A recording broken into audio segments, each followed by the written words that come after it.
He seemed to be the all-American boy, but dark thoughts clouded the mind of Charles J. Whitman. An urge to kill that he couldn't stop. On August 1st, 1966, he barricaded himself at the top of the clock tower at the University of Texas and began shooting. There's no report as to who this man may be, or what he's doing up there, or what prompted this apparent madness. He had the whole program set up for himself. He was in a killing field, and he was the killer.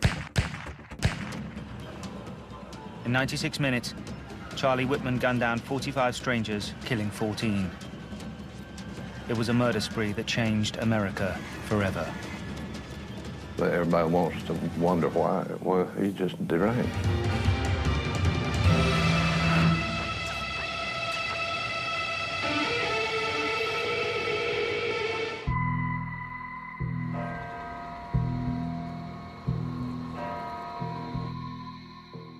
When he was 12, Charles J. Whitman became the youngest Eagle Scout in America. As an adult, living in Austin, the state capital of Texas, he led a scout troop at his local Catholic church. He was loved by the Boy Scouts, and he took the boys out on a rifle range, and he showed them, and they enjoyed that. Toby Hamilton was in Whitman's troop, but he didn't enjoy it. The scoutmaster often taunted the boys. He would take a dollar bill out and he would throw it down on the floor and he'd say, anybody can do what I do can have the dollar. Well, a dollar in 1966 is a lot of money to a kid. But he'd flip upside down and he would go into a handstand position with his feet up on the wall and he would do push-ups upside down. And of course, we'd all try to do it. We'd fall on our faces. And he would just laugh at us and snatch the dollar bill back and say, see, you can't do it, and walk away. I mean, he was just, it was all about showing off. It was about Charles Whitman. Nothing was about us.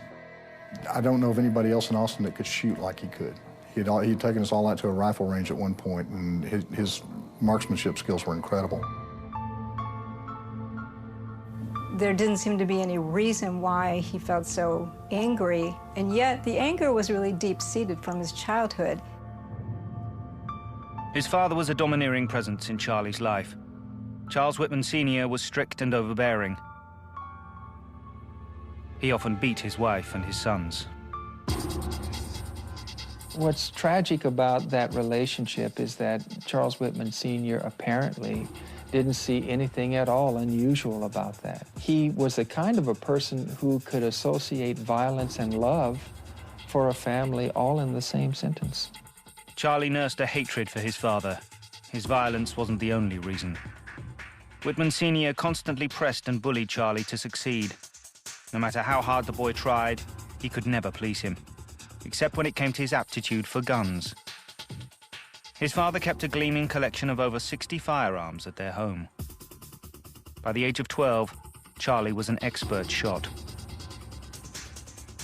He'd been excellent with firearms from the time he was a small boy. His father said he could shoot the eye out of a squirrel at 50 yards. Beautiful. When Charlie was 19, his relationship with his father reached breaking point. He went out with some friends, and he got drunk. And his father got enraged to the point where he beat up Charlie and threw him in the family swimming pool. He was so beaten up and drunk at the same time that he almost drowned. He decided to sever ties with his father for good. With his mother's encouragement, he joined the United States Marines. When he joined the Marine Corps, he was an outstanding Marine on his first tour. He was well-liked. People said if you had been somebody, you'd want to go up with Charles Whitman. He was courteous. His IQ was 138. Seeing promise in Whitman, the Marines awarded him a scholarship in 1961 to study mechanical engineering at the University of Texas in Austin. There, he met a woman who would change his life, Kathy Leisner. She was outgoing, fun, cute. She was the kind of girl that everybody wanted to be friends with when we were in college. After a 6-month courtship, they married. But their home life was short-lived. I have directed that the following initial steps be taken immediately. On October the 15th, 1962, the Cuban Missile Crisis began. The confrontation between the Soviet Union and the US brought Whitman back to active duty. When he managed to return to university, he was no longer a good student, and the Marines withdrew his scholarship. They took Whitman out of the University of Texas and returned him once again to active duty. When Charlie returned to Camp Lejeune, North Carolina, he was not a good Marine anymore. He got into fights. He engaged in gambling. He got caught in the possession of an illegal weapon. In December 1964, Whitman was discharged from the Marines. He returned to Austin, determined to redeem himself. He reapplied to the university, was accepted, and started a new course, architectural engineering. Charlie Whitman may have had a violent temper influenced by his father, but he managed to hide it from fellow students and most of his friends. However, his streak of aggression would soon reveal itself in the most brutal manner.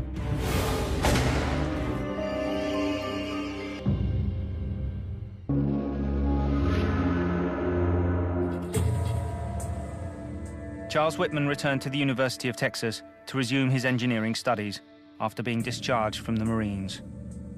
In the city of Austin, he settled down with his wife, Kathy, who was also an undergraduate.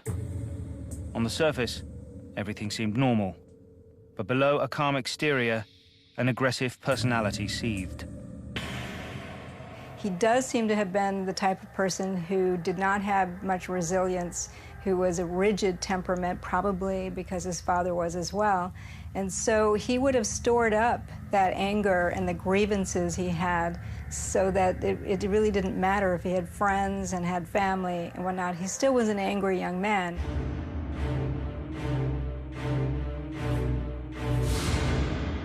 July the 31st, 1966 was the hottest day of the year in Austin. Charles Whitman sat at his typewriter in his sweltering home and wrote a letter that attempted to explain his feelings.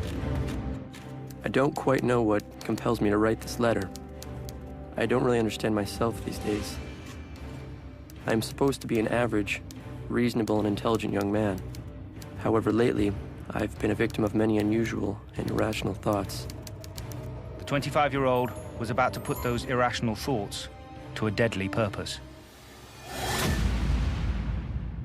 July 31st, 1966, we have a man who has decided to kill a lot of people. And that day was focused on preparing and making decisions and getting what he needed to get to accomplish that goal. That day, he picked up his wife from her part-time summer job and took her to the cinema. He dropped Kathy for her evening shift and went shopping, buying ammunition, weapons, cans of food, and bottles of water. He planned meticulously, and he made a number of decisions that led to the largest mass murder in the history of America up until that time. In the early evening, Whitman started typing. I've been to a psychiatrist. I've been having violent impulses. I've had tremendous headaches. As he typed, two friends dropped by. When we walked in, there was a typewriter, and there was something in it, but of course we didn't stop to look at it or read it. And he was acting very normal. The couple soon left. Despite exams being imminent, Charlie seemed strangely calm and low-key. Usually before exams, Charlie was very into studying and didn't have time to do anything. And he was remarkably relaxed. When he was alone again, Whitman continued to type. He outlined exactly what he planned to do. It was after much thought that I decided to kill my wife, Kathy, tonight. I cannot rationally pinpoint any specific reason for doing this. I intend to kill her as painlessly as possible. After Kathy came home and fell asleep, Whitman went to the home of his mother, Margaret. She had recently moved to Austin to escape her brutal husband. Whitman attacked her as soon as he entered her flat. Then he picked up the body, very gently and carefully placed her on her bed, where he put the covers over her body to make it look as if she was asleep. He left a note near his mother's body addressed to whom it may concern. I have just taken my mother's life. I am very upset over having done it. However, I feel that if there is a heaven, she is definitely there now. He blamed the murder of his mother on his father's cruelty. She took enough of his beatings, humiliation, degradation, and tribulations. I loved her with all my heart. I think the way that Whitman treated his mother by choking and stabbing her was really about anger at her for not saving him as a child. She knew he was killing her before she died. Returning home, Whitman crept into the bedroom and stabbed his sleeping wife 5 times in the chest with a bayonet. He returned to the typewriter and the letter he had been writing earlier. In blue ink, he scrawled 3 a.m., both dead. In that letter, Whitman said he had killed the 2 women to spare them from the murder spree he would soon launch. We have mass murderers who kill their families and then say they wanted to spare them, but that's usually a lie. Usually that's just something they're telling themselves, but in fact, they're really very angry at these people. The nature of the killings suggests rage. So these were both very violent, very close, very upfront personal deaths with someone that he professed to love a great deal. Kathy said that when they were first married, that he would hit her. She told me that. He used to really have a temper. Whitman had been taking amphetamines in the months leading up to the killings, making his frequent mood swings more volatile. In fact, Whitman had been exhibiting warning signs that he was about to crack for quite some time. Often mass murderers are also abusing substances. The likelihood that they will act out is raised because their inhibitions are lowered and their impulsiveness is raised. So the fact that Whitman was taking dexedrine meant he probably wasn't sleeping well. He probably was irritated. Already being angry, that would have just magnified his sense of the need to pay back somebody or to get revenge. At one point, Whitman even confessed his revenge fantasies in class. Larry looked up and said, "Mr. Riley, Charlie's talking about taking a rifle and going up on the tower and shooting a bunch of people." And I just walked over and put my elbows on his table. I said, "Now that's just what an old Marine needs to do to prove that he can shoot." And he never looked up. He had that little bitty smile on his face, and he just kept drawing. Whitman saw a campus doctor about his anxieties and severe headaches. Once again, he spoke about the clock tower. One of the things that Charlie indicated in the session was that he would like to go up to the top of the University of Texas with a deer rifle and kill people. The doctor asked Whitman to return in a week, but he never did. I have thought very much about the concept of death. When it overtakes me someday, I must remember to observe it closely. At sunrise on August the 1st, 1966, Whitman packed enough food to last for 2 weeks. He also assembled earplugs, matches, rope, a transistor radio, binoculars, and gallons of water. There was a machete and 3 large hunting knives. He sawed off the stock and barrel of a brand new 12-gauge shotgun and packed it along with 3 rifles, 3 pistols, and 700 rounds of ammunition. He loaded everything into his car and then put on a repairman's overalls. At about 11 a.m., he drove to the University of Texas campus. As a student, he was waved through security. Meanwhile, City Police Officer Jerry Day and his partner Billy Speed were sharing breakfast before going on duty. Billy told me that he was going to turn in his resignation that day. I said, "No, Billy, you don't want to do that." He said, "Yeah, I do." He says, "I feel like I'm going to be hurt or killed if I stay on the force."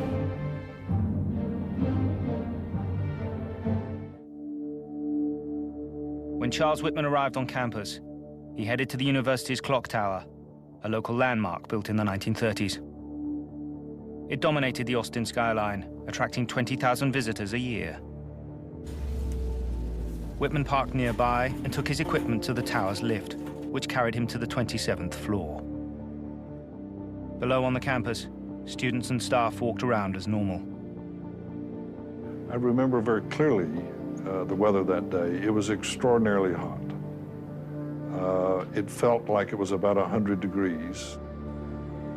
In the tower's reception area, the powerfully built former Marine was confronted by Edna Townsley. She was a divorced mother of two who was filling in as a receptionist on her day off. Probably because she recognized him, because he had been up there before, and she knew he was a student and not a university employee or a repairman. He just attacked her immediately, and he chased her down and just beat her on the back of the head to the point where it almost destroyed her skull. Minutes later, after he had barricaded the entrance to the reception area, a family of 6 bounded up the stairs to take in the view. As they attempted to jump the barricade, Whitman fired his sawn-off shotgun. 14-year-old Mark Gabor and his aunt, Margaret Lamport, were killed instantly. 18-year-old Mike Gabor lay bleeding on the stairs, while the others fled to the floor below. It was 11:43 a.m. when Charles Whitman walked out onto the observation deck. He took his footlocker and placed it on the western side of the deck, and then went back and took the dolly and wedged it against the only door that you could use to get out onto the deck.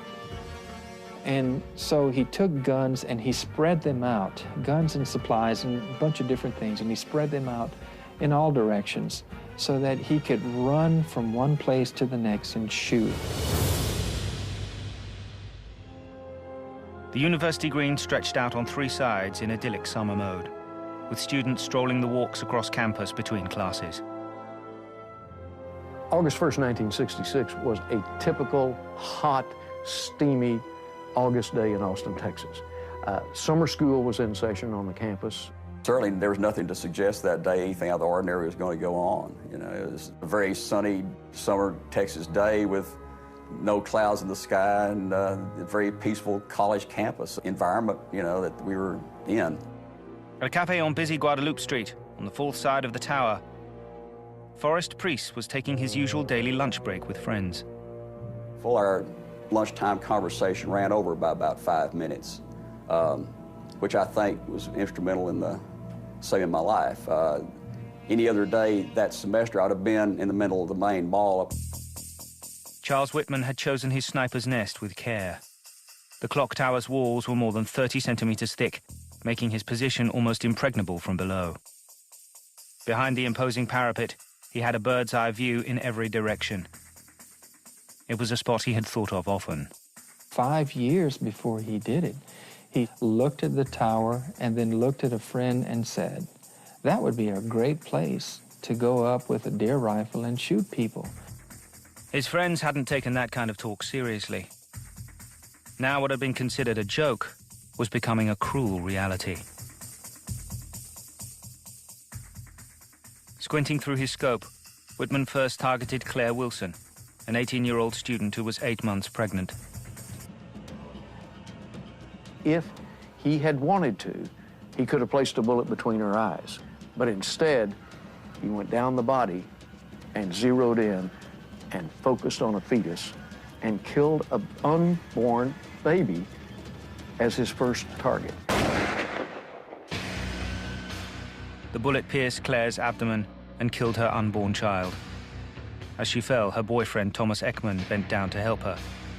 He was shot as well and died instantly. Claire was left bleeding on the ground, but she survived.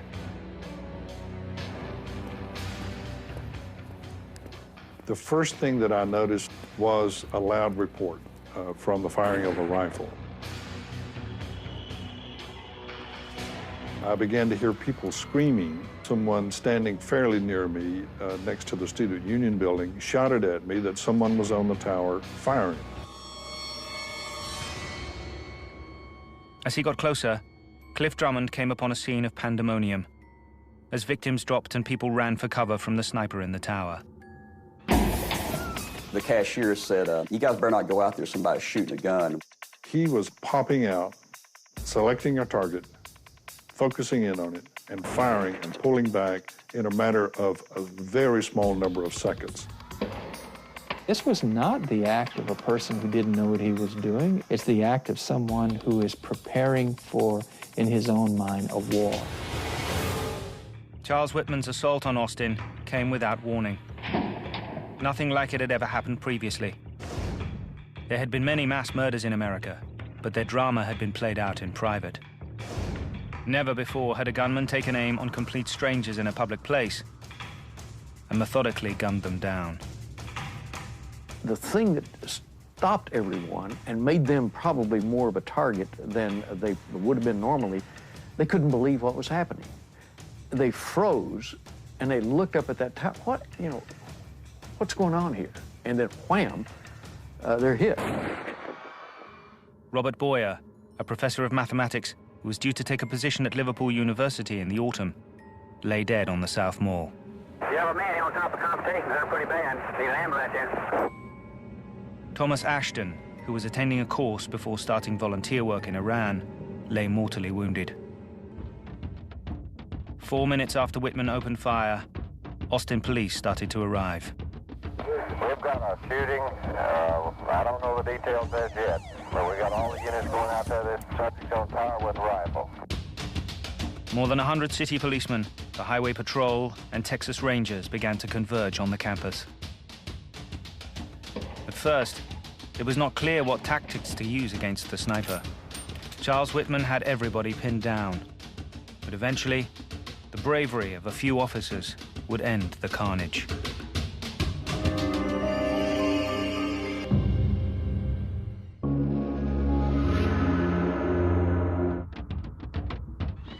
In August 1966, gunfire from the top of the clock tower on the campus of the University of Texas had law enforcement officers and the university population running for cover.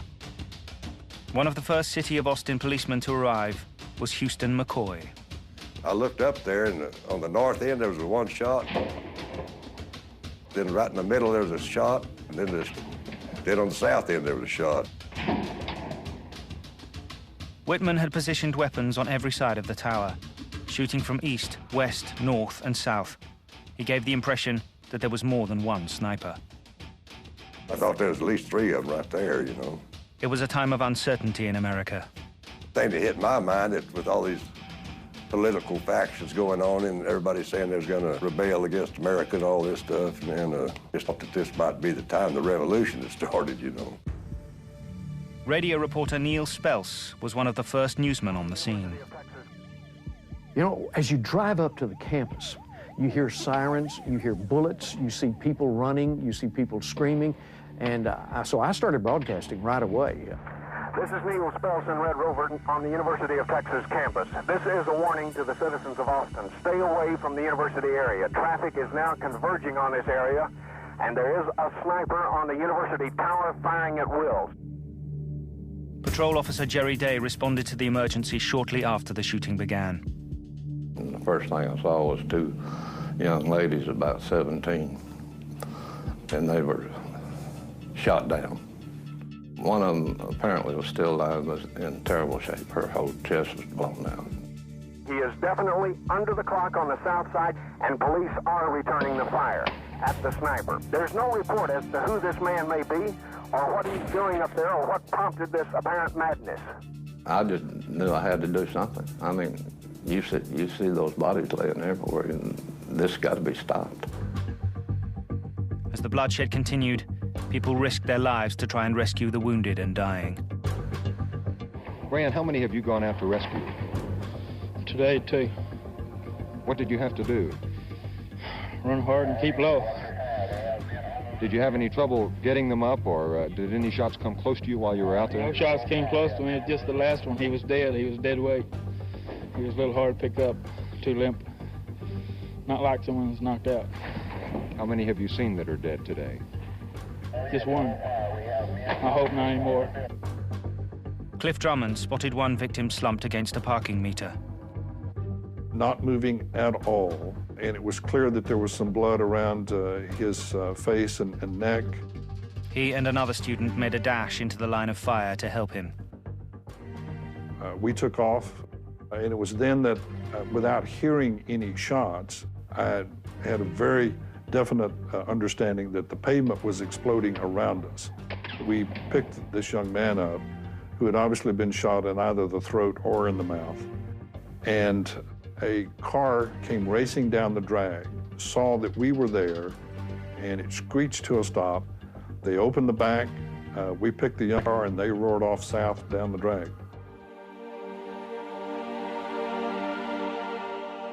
"35 minutes into Whitman's massacre, 8 people lay dead, and 7 more had been wounded. This was a huge scale that was unfolding before us, and it was real and it was deadly. There were a lot of people down, a lot of people that we knew were dead. We didn't have any idea how many, and a lot of blood in a lot of places. Charlie Whitman turned his blistering fire on the businesses of Guadalupe Street with deadly effect.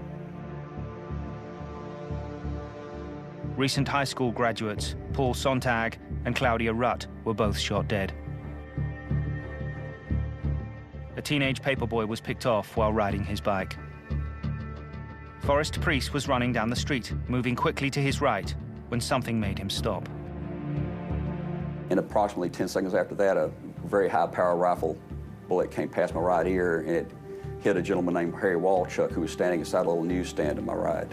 Harry Walchuk, a PhD student and father of 6, died later in surgery. I saw a wounded man out in the middle of Guadalupe Street in line of fire, and he was just sitting there, and he was holding his arm. And I told him, I said, "Get up, get out of here." He said, "What'd I do, what'd I do?" This was the question of the day for everybody. Anyway, I went over to the middle of the street, and I stood him up and put him behind a tree. There was this odd feeling that ran through my head several times. How long can this go on? How long can this continue? Yes, there are people shooting back at him, but how are they going to get to him? The former Marine in his citadel had the citizens of Austin in his sights and its policemen at bay. There seemed to be only one way to end it. I just thought he was in a fort. There was only one way. We had to get in that fort with him. In his fort on top of the University of Texas clock tower, Charles Whitman listened to the reaction to his mayhem on a transistor radio. It's a battle now. It's a battle between the sniper and the police. It started out as a one-sided affair with a man picking off targets from a good distance away. He was very militarily inclined. He had the whole program set up for himself. He was in a killing field, and he was the killer. And we found out later that he'd left a note that he was going out to kill the pigs. And he considered everybody a pig. He had shot people who were either running or moving. He was actually a better marksman with a moving target than he was with a stationary target. Whitman's marksmanship was stunning. He shot and killed Roy Schmidt, an electrician who had taken cover with some reporters 500 meters away. We just saw pepper smoke. He fired again. The police carried only .38 caliber pistols and shotguns, none of which had the range to reach Whitman in the tower. An aeroplane with a police marksman aboard was flown over the tower to bring him down. But as the plane approached, Whitman fired at it.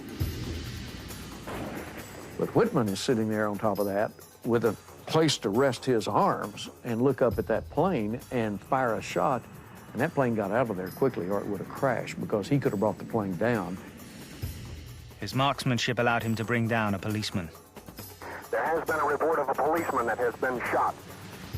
When I looked down, I saw Billy Speed, Officer Billy Speed, get hit right up here in this right shoulder. The shot that killed police officer Billy Speed was placed through an opening no more than this far, maybe 6 inches apart. and he, from the top of the tower, shot down between those two supports on a railing and went right through there and hit Billy Speed with a fatal shot. He was the only officer killed that day. He sort of, in some strange way, prophesied that death. An hour into Whitman's massacre, the body count stood at 11 dead and 20 wounded. Outgunned, police officers and civilians went home to retrieve their own high-powered rifles. The whole community turned out as like a militia out there. I mean, they were after this guy. They didn't know either how many were up there. Nobody knew really what it was at the top. As increasing numbers of armed civilians fired at the tower, the sniper himself was pinned down. Firepower from downstairs kept him under those walls, and it found out his plan went amok right there. It just really stopped him. But the police were struggling too. Back in those days, we did not have communications. We did not have handheld radios. And once the policeman was out of his car, he was on his own. And what I was trying to do is find someone from the police department that could tell me, hey, do we have a plan, or this is what we're doing? But I couldn't find anyone. Ramiro Martinez, Jerry Day, and Houston McCoy independently decided to make their way to the observation deck. Separately, they approached the tower. They ran through gunfire or dealt with death and dead bodies and blood and gunfire, and they had no idea how many people were up there. There could have been 10 snipers for all they knew. Houston McCoy made his approach through an underground maintenance tunnel. Jerry Day met a civilian named Alan Crum at the tower who insisted on being his backup. He had a rifle, and together they went up to the reception floor just below the observation deck. There they found the tourists that Whitman had shot on the stairs. And then I found 4 bodies. One of them sitting up, his legs had been shot out from under him, an 18-year-old boy. A 14-year-old boy blown to pieces by a shotgun laying on the floor. And then the aunt. So the 18-year-old boy, I was talking to him and he grabbed me and he wanted my gun and he said, I'm going up there and kill that SOB. I said, well, I'll go up there for you. Ramiro Martinez was close behind. I got on the elevator and pushed to the 27th floor. And I said a perfect act of contrition. It's a prayer that Catholics say if you are expecting to get into some danger or you may die. Meanwhile, Jerry Day descended to the 27th floor to call for backup. He heard the lift arriving and cocked his .38. The door slid open. I had my shotgun off safety and pointed right at Jerry Day. And I think I remember the other officers saying that they all had their .38s too pointed at Jerry Day, so we had Jerry Day for sure. I'm pointing my revolver at them, and boy, I smiled like I was glad to see them. Alan Crum had followed Ramiro Martinez. When I first started going up the steps by myself, before Alan Crum volunteered to come up with me, I felt very lonely. And I would have gone. I would have continued by myself. But I'll tell you what, that Alan Crum, when he volunteered to go with me, that was like the Rock of Gibraltar. They went up to the observation deck. Officer Martinez went outside, backed up by Houston McCoy, armed with a shotgun, and Alan Crum. All of us followed Martinez out, and I turned around and with my back to Martinez, I told the civilian, you just stay right here and shoot anything that comes around that southwest corner. All around them, bullets fired by people on the ground were hitting the tower's walls and parapet. 3 splats hit right above my head for ground fire. Somebody saw my head, and they didn't aim too good. Over 90 minutes, 45 people had been shot. while Alan Crum kept watch at the southwest corner. Ramiro Martinez and Houston McCoy moved toward the northeast. The nervous civilian accidentally fired his weapon. It alerted Whitman, who had taken refuge from the withering fire below the parapet on the tower's north side. He was sitting there, and when Crum fired the round, he was looking south, and Martinez and McCoy came around from the northeast side. I fired a shot at him right away. He started firing. It was tow, tow, tow, tow, tow, tow, just that quick. And I kept advancing and shooting and emptied my gun. McCoy was behind me at the time with a shotgun, and he shot him. And I remember his mouth was open, and saw that sniper alive just for... He just kind of slid down in my mind's eye, and this is just what I see now, you know, that as he was sliding down, I kind of see that rifle was dropping out of his hand. Officer Martinez threw down his empty gun and grabbed his colleague's shotgun. He ran to Whitman and fired at point-blank range. The clock in the tower read 1:24.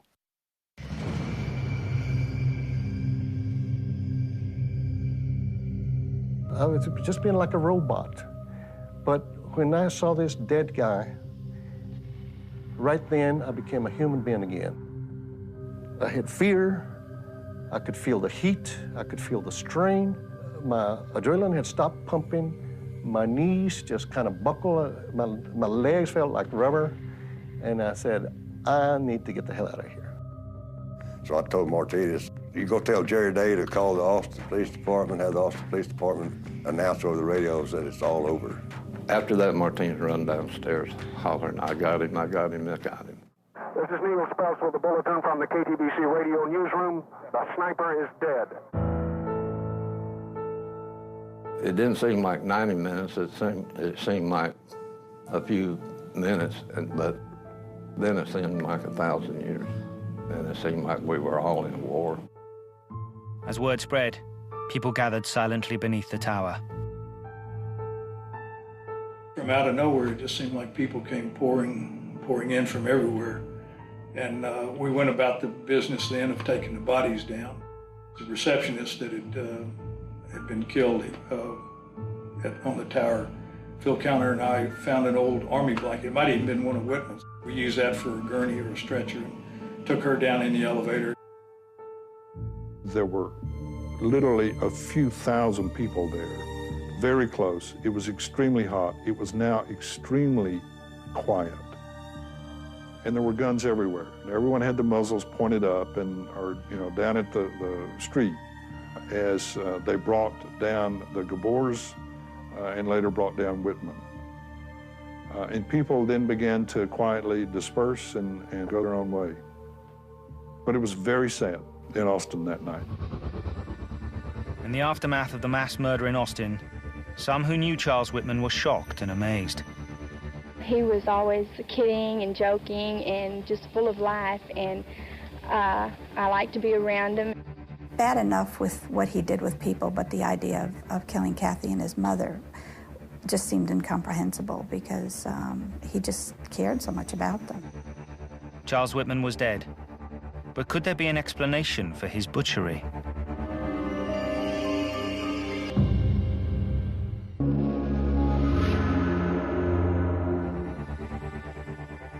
Officers from the Austin, Texas Police Department ended the 90-minute sniper massacre at the University of Texas.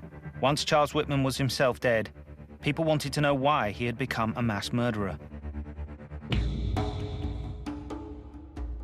Attention focused on his father, Charles Whitman Sr. I only think the factor in this is his mental strain from his actual studying. He was trying to prove a point to himself, to his family, me, and his mother. And all of the microphones are in his face, and he says some very, very controversial things. I love guns. I'm a fanatic about guns, and I taught my children how to use guns. He's been hunting with me ever since he was a youngster, and he has his own rifles and everything else, and I taught him the use of them as well as the value of them. The investigation led police to more weapons in the former Marine sharpshooter's home. an amazing assortment of rifles, shotguns, pistols, knives. They also found the self-regarding writings of Charles Whitman. I wonder if I will ever taste the sweet honey of success for myself and my loved ones. As I look back over my past few adult years, they seem so wasted. Will I ever accomplish anything I set forth to do? At the top of one page, he had written, "I never could make it. These thoughts are too much for me." It was dated the day of the massacre. In one of his lengthy notes, Whitman asked that an autopsy be carried out. He was convinced that something was physically wrong with him. As it turned out, he was right. Pathologists discovered that he had a brain tumor.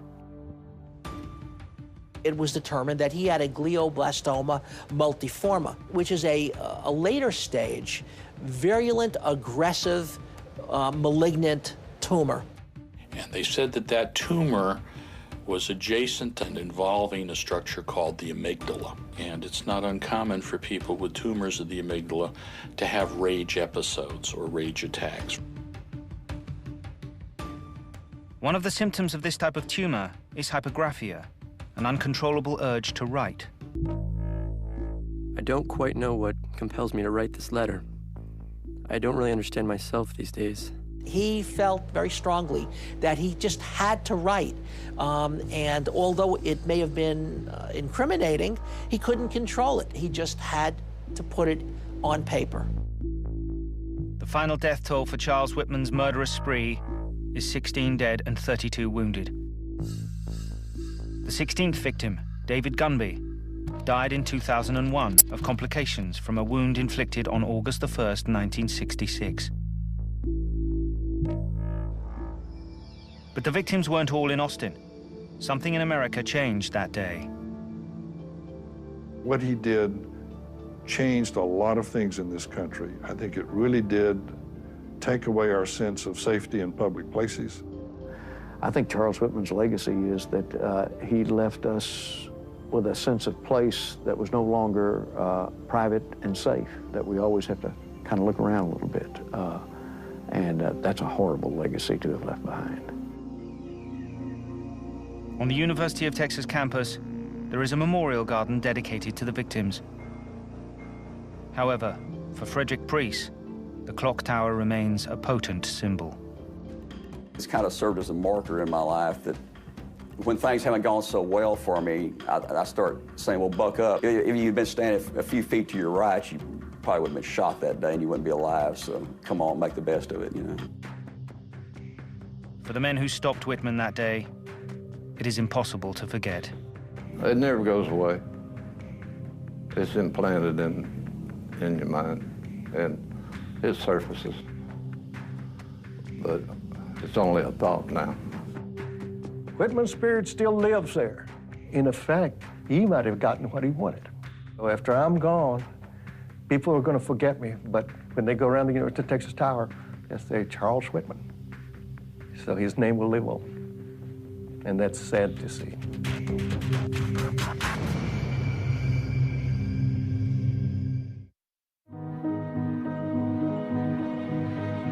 Continuing the films on Discovery Season tomorrow night at 9, Laurence Olivier stars as the man trying to foil a diabolical Nazi plot in classic thriller The Boys from Brazil. Next year tonight, though, there's an unseen evil in a haunting.